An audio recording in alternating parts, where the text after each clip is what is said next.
So moving on to question 5 here.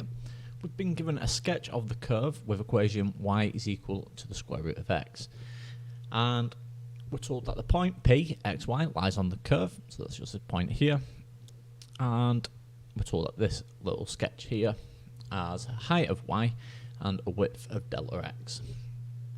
So we're told, or asked to calculate, the limit as delta x tends to 0 of the summation from x is 4 to 9 of the square root of x delta x. Now this is a bit of a funny looking question, but it's actually not as hard as it looks.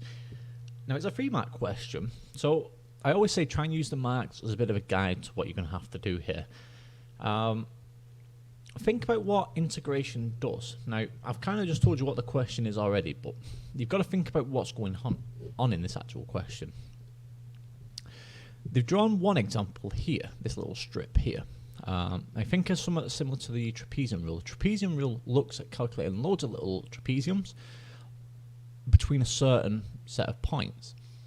And this notation here is basically asking the same. This is a very posh way of asking you to work out the integral. And for 3 marks, you should think roughly that there's not going to be too much actually going on. So let's write down a little bit here. So the limit of delta x, so my delta symbols aren't the best. That's okay. So the limit of delta x tends to 0 of this summation of root x from 4 to 9. X is 4 to 9. Well, that's delta x as well. What it's actually asking is just for you to work out the integral. So what it wants is this area under the curve here between 4 and between 9. So what we're actually working at is the integral from 9 to 4 of the square root of x. So I've changed that to dx here because we're integrating with respect to x. So this is actually what the question's asking. So try not to be too confused by this notation, but I do think this caught quite a few students out just because of the way it's been asked.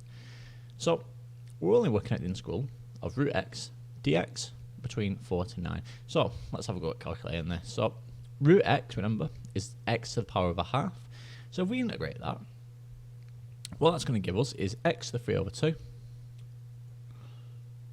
3 over 2 divided by 3 over 2.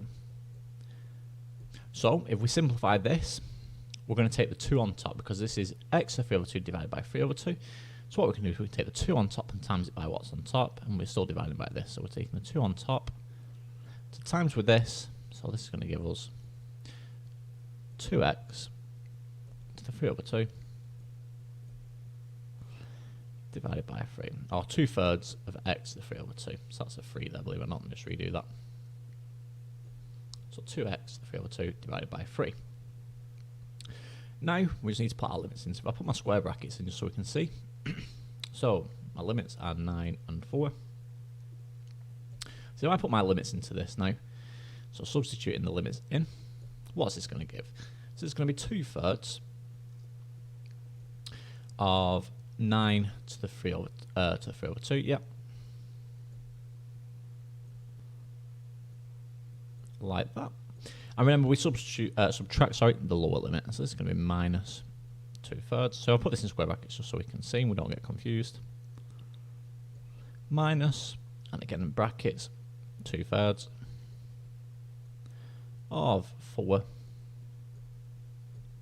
to the 3 over 2. And if you perform each calculation here, so obviously just use your calculator for this, guys, what you're going to obtain is that this is equal to 38 divided by 3, or 38 over 3.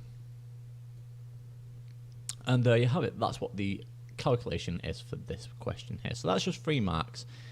So it's not the trickiest question, it's just how it's laid out that confused students. So just be very careful for that, guys. It's just a simple integration question. So that gets you all 3 marks.